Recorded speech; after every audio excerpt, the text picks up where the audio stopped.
You know something's off. Days are passing, but your life feels stuck. You keep telling yourself you'll fix it tomorrow, but tomorrow never comes. Your mind feels messy, your routine is broken, and deep down, you're tired of it. Tired of waking up with a weight on your chest, tired of putting on a smile when inside, it feels like something's slipping, like you're slowly drifting away from the person you were meant to become. It's not that you're lazy, it's not that you don't care. It's that somewhere along the way, clarity got buried beneath chaos. Discipline got traded for distraction. And purpose. It started to feel like a distant idea instead of a driving force. But here's a truth that hits harder than we care to admit. Life doesn't wait for you to feel ready. It keeps moving. And if you don't take the wheel, it'll drive you straight into regret. As Marcus Aurelius wrote, "You could be good today, but instead, you choose tomorrow." That single sentence, it's a mirror. Because every time you push your goals into the next day, every time you numb the discomfort instead of facing it, you're choosing to drift. Carl Jung once said, "People will do anything, no matter how absurd, to avoid facing their own soul." And isn't that what we do? We scroll, we delay, we distract. But at what cost? The uncomfortable truth is this: you already know what needs to change. You've known for a while.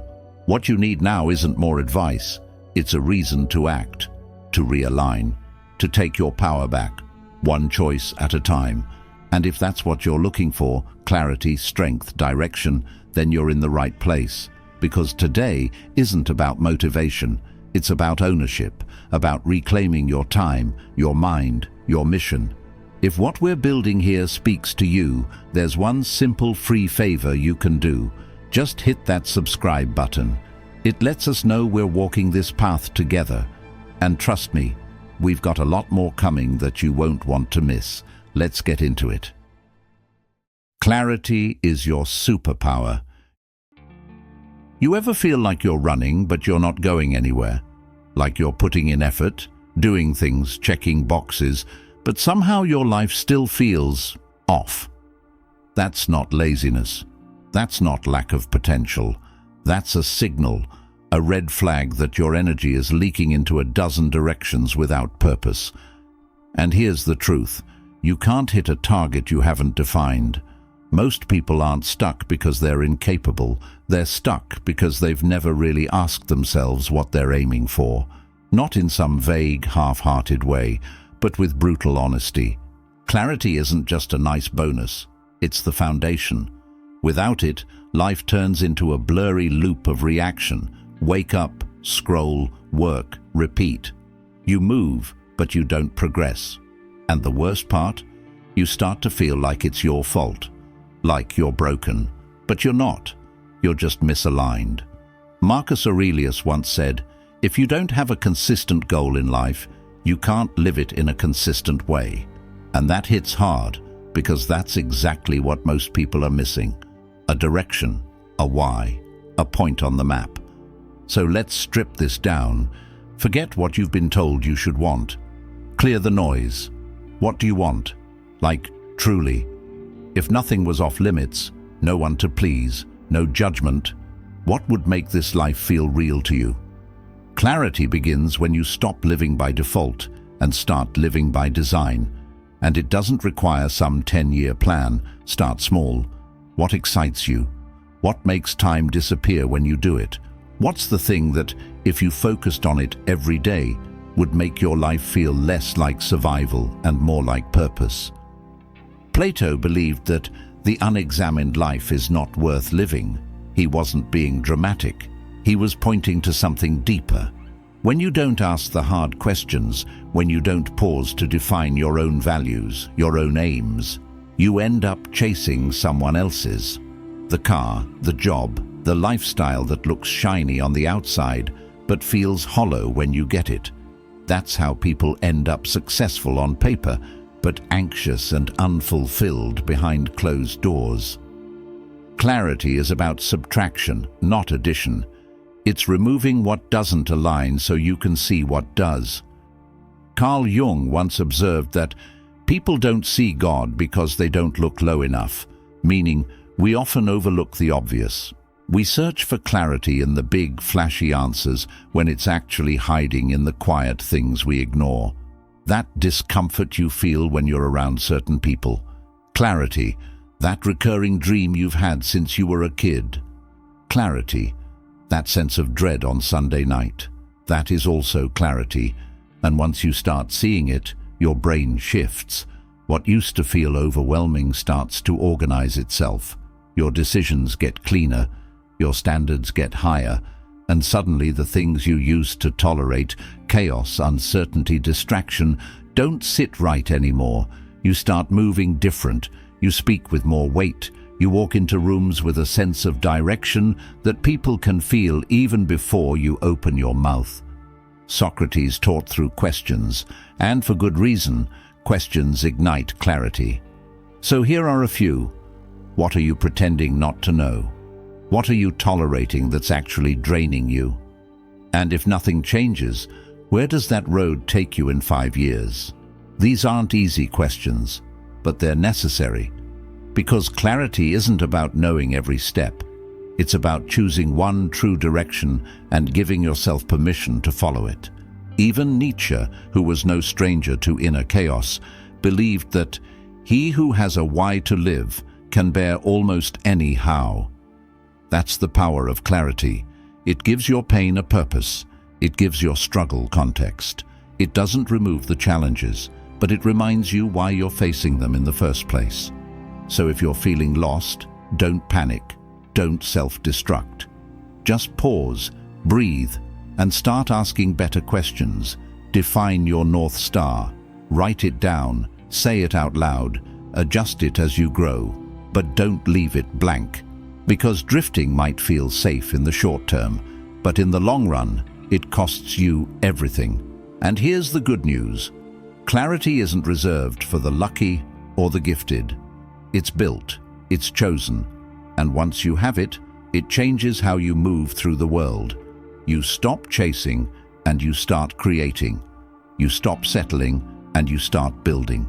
So pick up the pen, define your direction, and give your energy a destination that actually makes your life feel like yours again. Take control of your mind. You wake up every morning with a powerful tool at your disposal, one that shapes every experience, every decision, every emotion. What is it? Your mind. And here's the kicker. Whether you consciously take control of it or not, it's always in use. So, the big question isn't whether you'll use this tool, it's how you'll use it. Are you going to let it run on autopilot, driven by old habits and unchecked impulses, or are you going to take the helm and steer it deliberately? Let's get real about what it means to control your mind. This isn't about suppressing thoughts or trying to become a Zen master overnight. This is about recognizing that every thought in your head contributes to your life's trajectory. Like Aristotle famously said, we are what we repeatedly do. Excellence, then, is not an act, but a habit. Your thoughts are the seeds of these habits. If you plant seeds of negativity and doubt, don't be surprised when you harvest a life full of frustration and failure. But if you sow thoughts of resilience, positivity, and purpose, you prepare the ground for a flourishing existence. Take the reins by starting small. Notice a negative thought. Acknowledge it, sure, but don't invite it to sit down and make itself at home.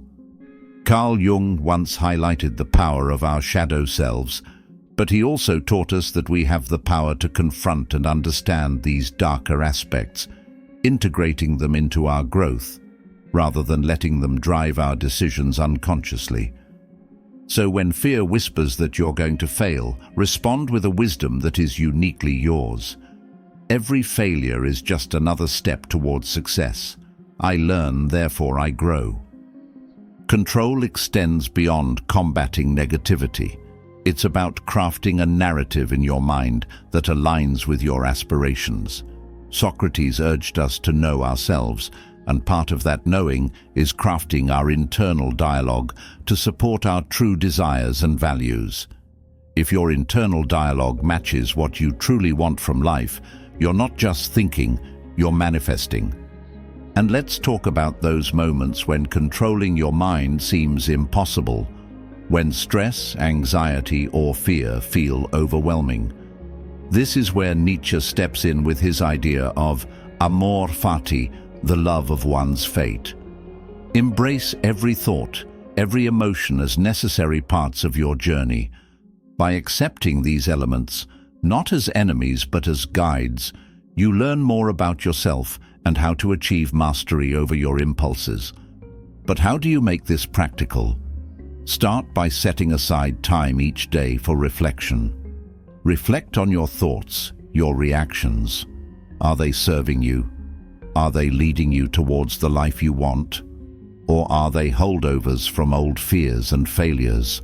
Use this time to reshape, to refine, to redirect your mental energies. Remember, controlling your mind isn't about achieving a state of constant happiness or unbroken productivity. Plato reminded us that the soul is a complex entity with many competing desires and interests. The goal is harmony, not unison. It's about making sure all parts of you are heard, understood, and directed towards something worthwhile. Discipline is freedom, not punishment. Everyone wants freedom. Freedom to live how they want, to build something meaningful, to feel in control of their time, their body, their mind. But here's the truth most people avoid. Freedom doesn't come from doing whatever you feel like. It comes from doing what's necessary, even when you don't feel like it. That's the paradox. The path to real freedom runs straight through discipline. Not the kind that punishes, restricts, or drains the joy out of life, but the kind that sharpens you, anchors you, and earns your future one decision at a time. But somewhere along the line, we got it twisted. Discipline got lumped in with guilt, shame, and rigidity. People started associating it with rules, self-denial, and burnout. But it's not about control for control's sake.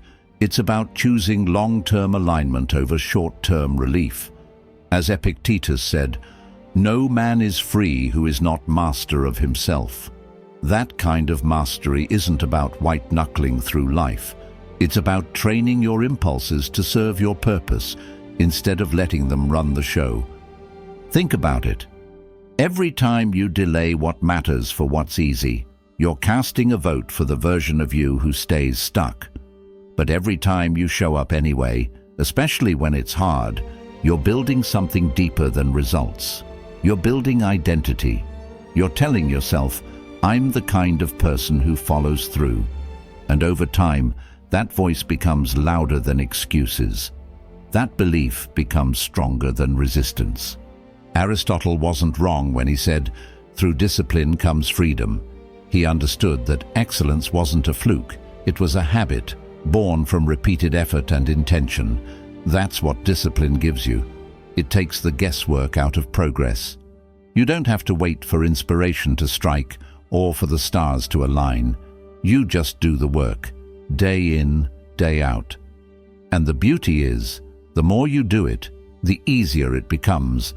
Not because life gets easier, but because you get stronger. Carl Jung talked about the concept of individuation, the process of becoming whole. And a huge part of that journey is learning to integrate the parts of yourself that want comfort and chaos with the parts that crave growth and stability. Discipline is the bridge. It's how you turn potential into action. It's how you stop being at war with yourself. When you start doing the hard things, not out of punishment, but out of purpose, you become congruent, you become aligned, and that's when life really starts to feel right. But let's keep it grounded. You don't need to overhaul your entire life to start. You don't need a 5 a.m. routine or a 90-day productivity sprint. You just need one thing, one action you've been avoiding, one uncomfortable choice that would move the needle. Do it, today. Not perfectly, Not dramatically, just do it. Because the second you follow through, despite resistance, you start rebuilding self-trust. And that, more than any hack or habit, is the engine of personal power. Nietzsche wrote, "He who cannot obey himself will be commanded." Meaning, if you don't lead yourself, something else, fear, distraction, impulse, will do it for you. That's why discipline isn't some dry mechanical system. It's a spiritual practice, a way of becoming your own authority, a way of proving moment by moment that your life belongs to you. The Stoics would remind us that our job is not to seek an easy life, but a meaningful one. And that meaning, it's found in showing up, in doing the difficult thing, not because it's fun, but because it's right. Because it shapes you into someone who can be trusted, with responsibility, with success, with the kind of life most people only dream about. So no, discipline isn't punishment, it's power, quiet, daily, undeniable power, and it's waiting for you every time you choose action over avoidance, every time you say yes to the hard thing, every time you honor your future over your feelings. That's not restriction, that's liberation, that's the real you rising. Focus is your secret weapon. You ever feel like your brain's got 20 browser tabs open at once? Like you're trying to do everything, be everywhere, keep everyone happy, and somehow nothing gets done the way you want it to? That's not a failure of effort, that's a failure of focus, and it's more common than you think. We live in a world that glorifies multitasking, that applauds being busy as if it's a badge of honor.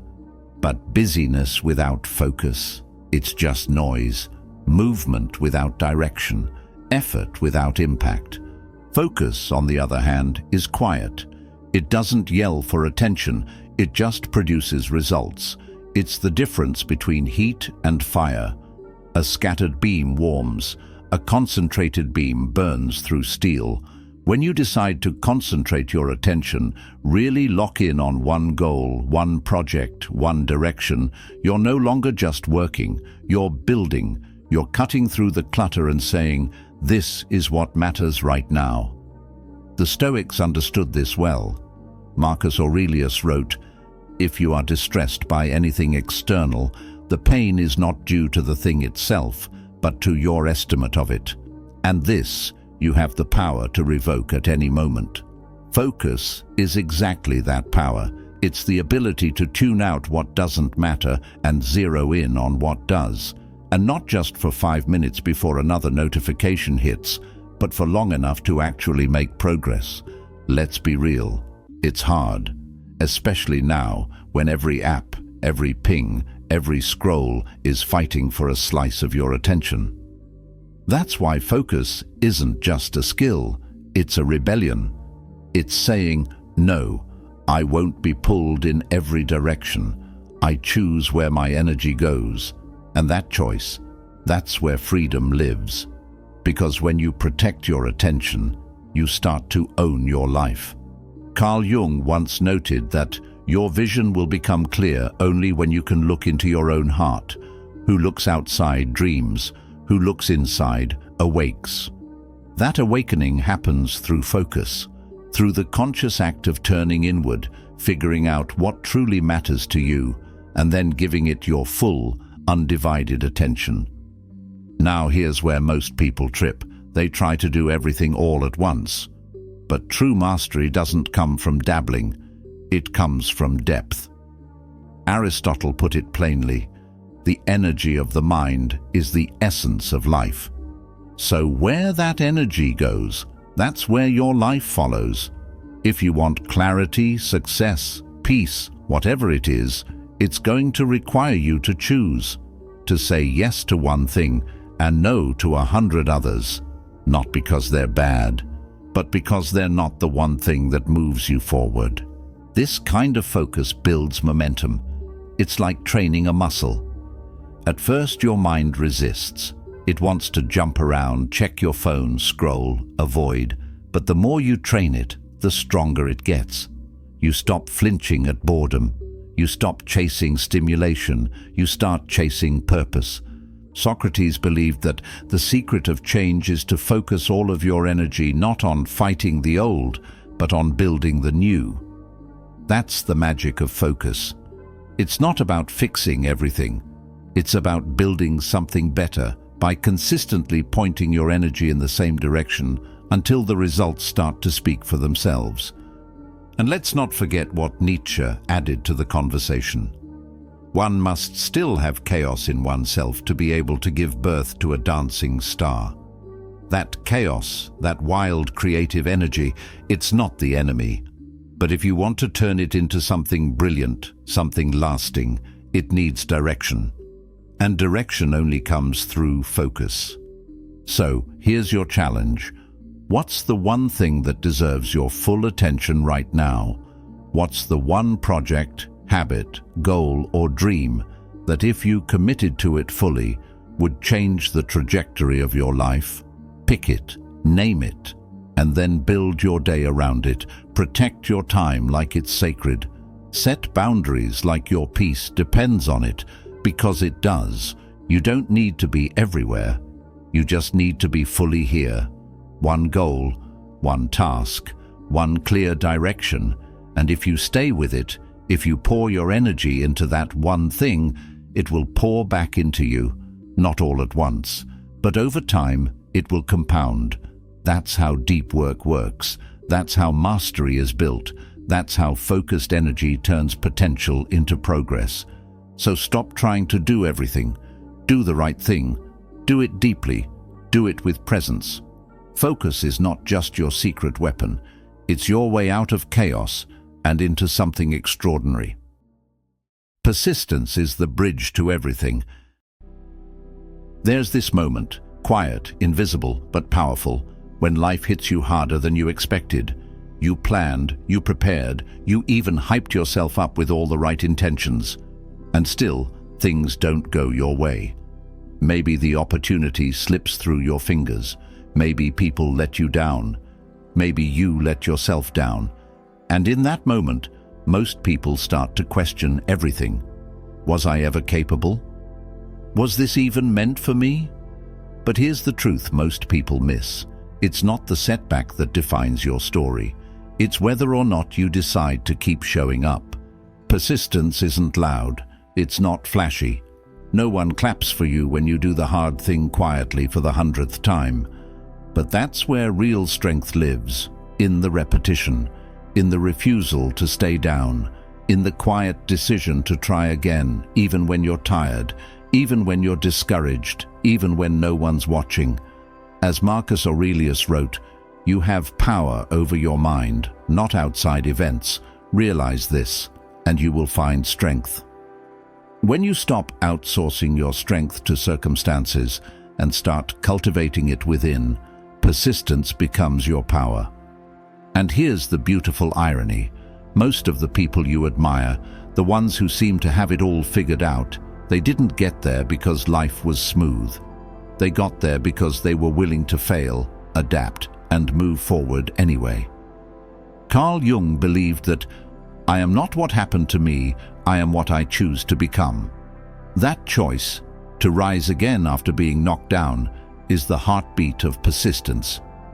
It's easy to keep going when the path is clear and the results are quick.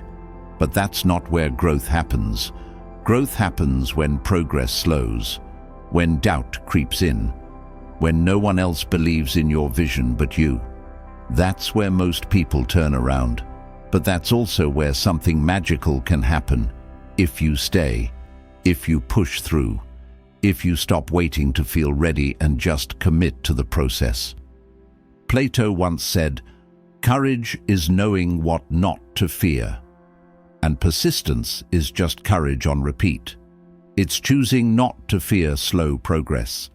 It's choosing not to fear the judgment of others or the discomfort of the unknown. It's choosing to trust that the seeds you're planting today, even if you can't see them growing yet, are doing work below the surface. You don't need to have all the answers. You don't need to be perfect. You just need to be consistent. Consistency beats intensity over time.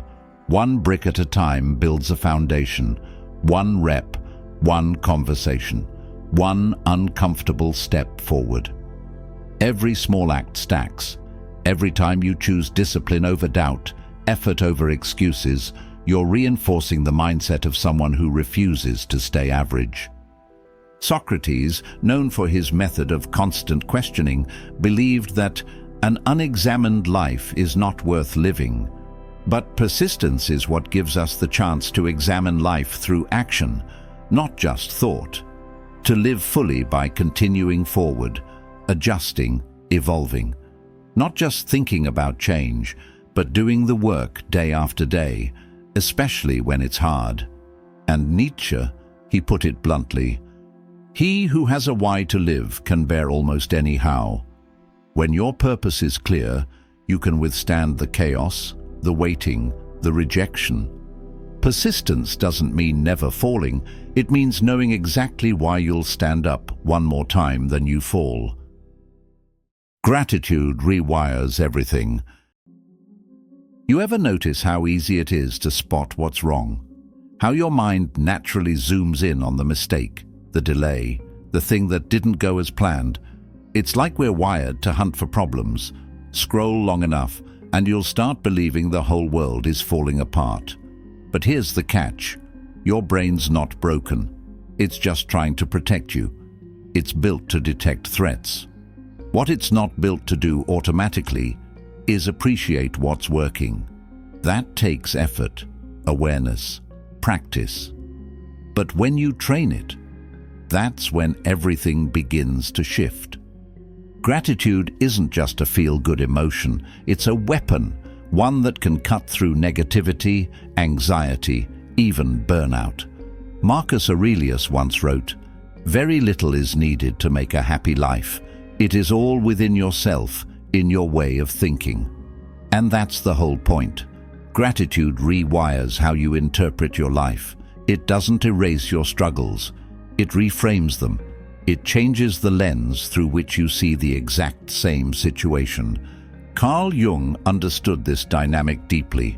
He said, "Until you make the unconscious conscious, it will direct your life and you will call it fate." Practicing real gratitude, the kind where you stop and actually feel the weight of what you do have, makes the unconscious conscious. It interrupts autopilot mode. It helps you realize that maybe, just maybe, you're more blessed than burdened. That even in the middle of uncertainty, there are things in your life pointing you forward. But let's be clear, this isn't about blind positivity or pretending everything's fine when it's not. True gratitude exists alongside struggle. It sees the storm and still says, "There's something here for me." Nietzsche, as intense as he was, knew this too. What does not kill me makes me stronger. And gratitude is how you find strength in what doesn't kill you. It's how you extract the meaning from the mess. It's how you remind yourself that you've survived before and you'll rise again. Start simple. Each morning, say 3 things out loud that you're thankful for. Doesn't matter if they're big or small. A warm cup of coffee, a text from someone who gets you, the fact that your heart is still beating and you've got another shot at this life. The key isn't just to list them, it's to feel them, let it sink in, let it change your chemistry, because it will. Studies show that genuine gratitude alters brain function, reduces cortisol, increases resilience. You literally become harder to break.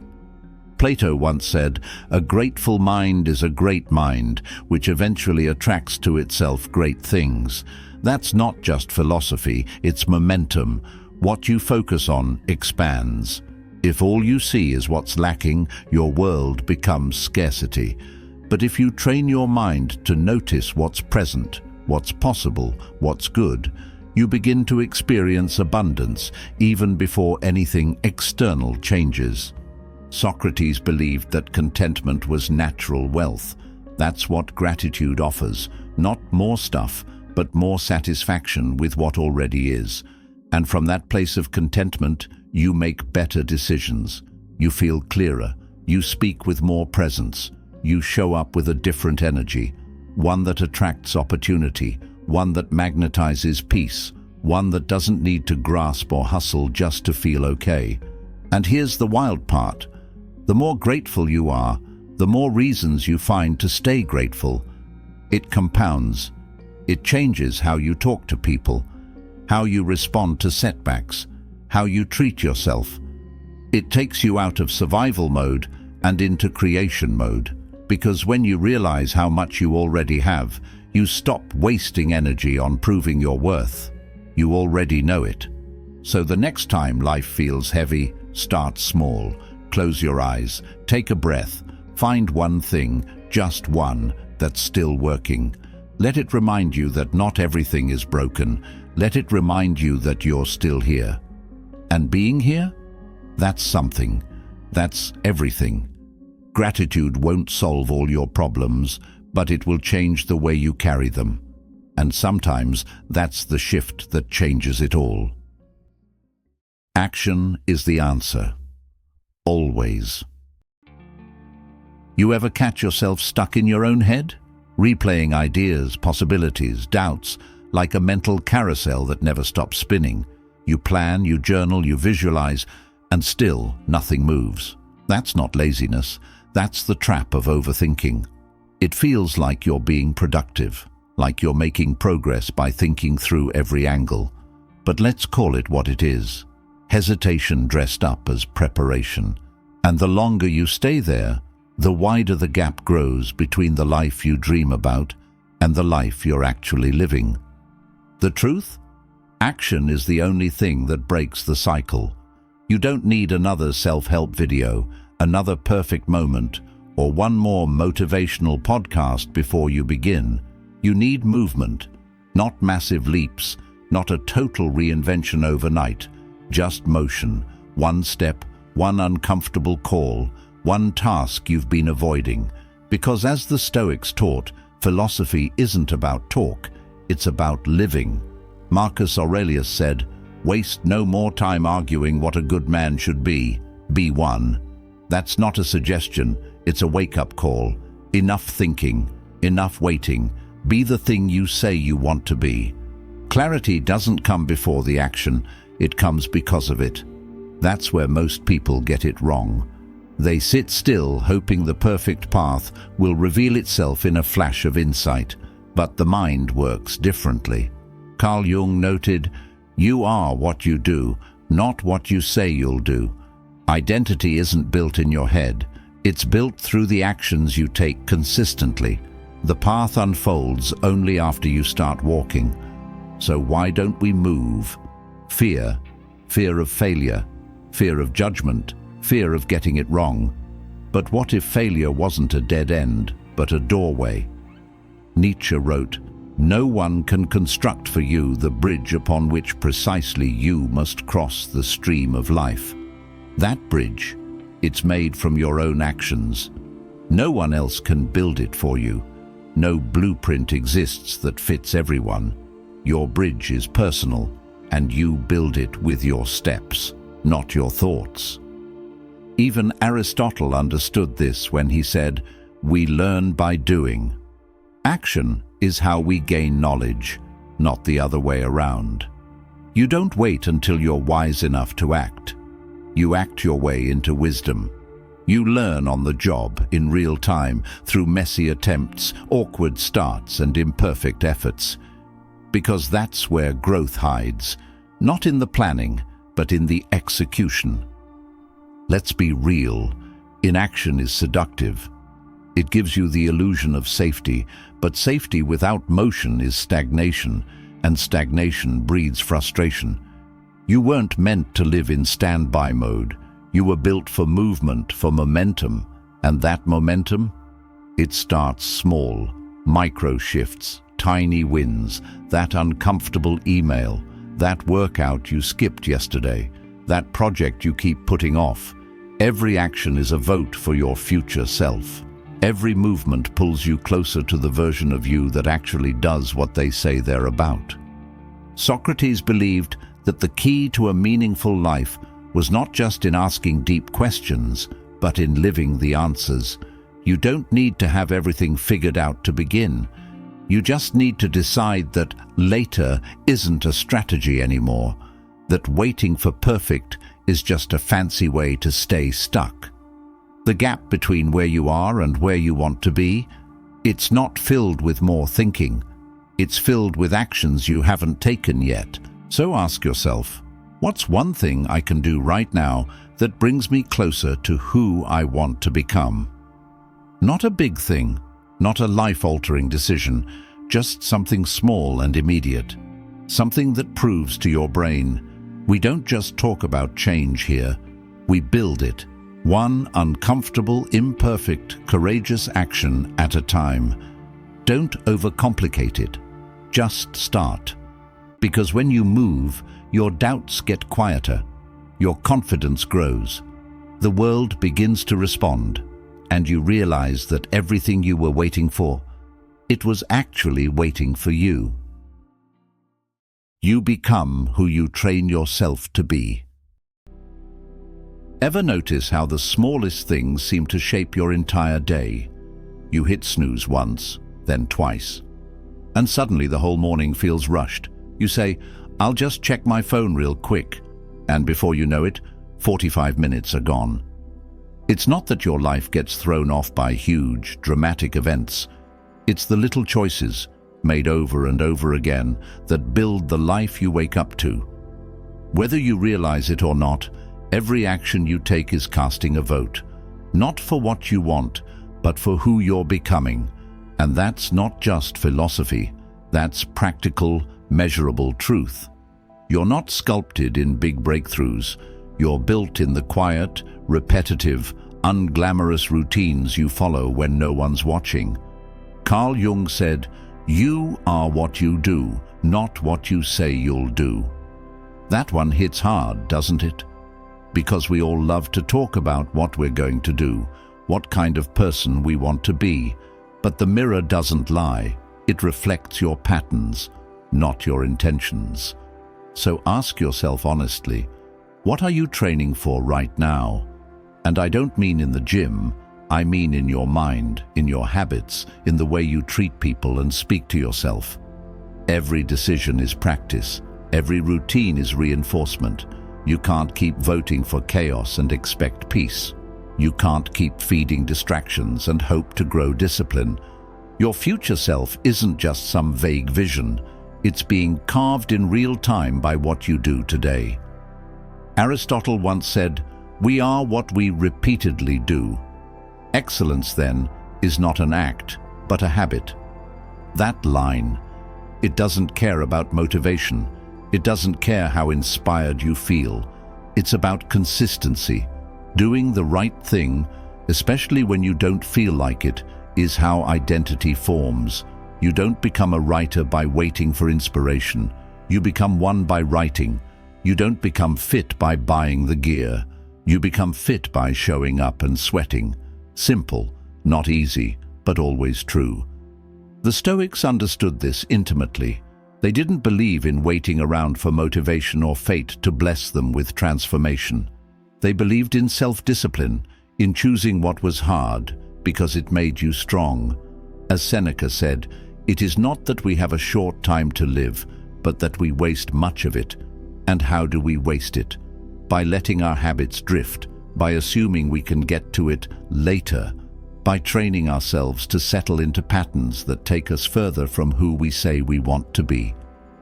Nietzsche pushed this even further. He wrote, "Become who you are," which sounds almost paradoxical. How can you become what you already are? But he wasn't talking about becoming someone new. He was talking about uncovering the parts of you that get buried under fear, distraction, and laziness. The potential that already lives inside you, waiting to be revealed through repetition, through commitment, through work. This is where structure comes in, not to suffocate your freedom, but to unlock it. A good routine doesn't trap you, it sets you free. It removes the daily friction of indecision. It helps you move from intention to execution without burning energy on the "should I" or "shouldn't I" internal debate. You want to be someone who reads more. Put a book by your bed, someone who values health. Build workouts into your calendar like meetings. These aren't just productivity hacks, they're expressions of identity. Plato once said, "The first and greatest victory is to conquer yourself." That victory happens in micro moments, when you say no to the easy out, when you get up instead of staying in bed, when you speak the truth instead of what's convenient. These are small wins, sure, but over time they shape you into someone you trust. And that's where real confidence comes from. Not hype, not ego, trust, the kind you earn by keeping promises to yourself. So no, you don't have to be perfect. You don't need to crush every goal or overhaul your life overnight. But you do have to start moving with intention. Who you're becoming isn't out there waiting. It's showing up every time you choose progress over procrastination, momentum over comfort, purpose over patterns. Because in the end, it's not the big declarations that shape your life. It's the small decisions, repeated daily, that whisper into your future. This is who I am. Step into your power. There's a moment, somewhere between frustration and awakening, when it finally hits you. No one's coming. No mentor, no miracle, no perfect timing. And that realization can feel heavy at first, a little lonely, maybe even unfair. But sit with it long enough and you'll start to feel something shift. That weight, it turns into power, because if no one's coming to save you, then you don't have to wait anymore. You don't need permission. You don't need the stars to align. You just need to decide that you're ready to begin. We spend so much time waiting for life to hand us something, opportunity, clarity, courage. But what if those things don't come before you act? What if they only arrive because you act? The Stoics would say that the obstacle is not in your way, it is the way. Marcus Aurelius put it bluntly, the impediment to action advances action. What stands in the way becomes the way. You're not meant to avoid challenges, you're meant to rise to meet them. And rising doesn't mean flipping your whole life overnight. It means choosing, clearly, decisively, to stop coasting, to stop hoping the external world will fix what's misaligned within. Carl Jung said, "The most terrifying thing is to accept oneself completely." And he was right, because stepping into your power means owning every piece of who you are, the strength and the mess, the vision and the fear. No more outsourcing your destiny, no more blaming your past. It's you. It's always been you. Socrates believed that the unexamined life is not worth living. So let's examine it. Are you living on autopilot, running someone else's script, settling for a life that doesn't fit just because it's familiar? If the answer's yes, good. Awareness is the first step to taking it back. Power comes the moment you stop being passive and start being deliberate. You don't need a roadmap, you just need a direction. Pick something worth building and begin, even if it's messy, even if it's small. Nietzsche challenged us to become who you are. That's not a slogan, it's a call to war. Because becoming who you truly are requires shedding who you were taught to be. It means unlearning the fear, the shame, the self-doubt that was handed to you before you ever knew how to fight back. It means reclaiming your identity, not the polished one you present online, but the raw, imperfect, powerful one that's been buried under years of hesitation. And here's what most people get wrong. They think stepping into their power means feeling confident first. That confidence comes before action. It doesn't. Confidence is a byproduct of movement, of follow-through, of showing yourself day by day that you can trust the voice inside. The more you act, the louder that voice gets. And soon the world stops shaping you, and you start shaping it. Aristotle reminded us, knowing yourself is the beginning of all wisdom. But knowing yourself isn't just introspection, it's reflection plus responsibility. It's looking at where you are, where you've been, and asking yourself, where do I want to go now? Then walking in that direction, imperfectly, but with purpose. The power to transform your life isn't found in some book, course, or coach. It's found in the daily choice to show up as the version of you who's done waiting and ready to build. So here's the final truth. The future doesn't unfold randomly. It responds to you, to your actions, to your mindset, to your consistency. And if you keep showing up with clarity, courage, and commitment, the kind of life you thought was impossible, you'll start living it. You're not missing anything. You're not too late. You're not too broken. Everything you need is already inside you. It's time to stop doubting it and start using it. Step into your power, not because the world is ready for you, but because you are finally ready for you. You already have what it takes. Now it's just about choosing it, again and again. One step, one action, one day at a time. Your next chapter begins when you decide it does. Check out one of the suggested videos on the screen to keep that momentum alive, and thanks for being a part of Stoic Journal. See you in the next one.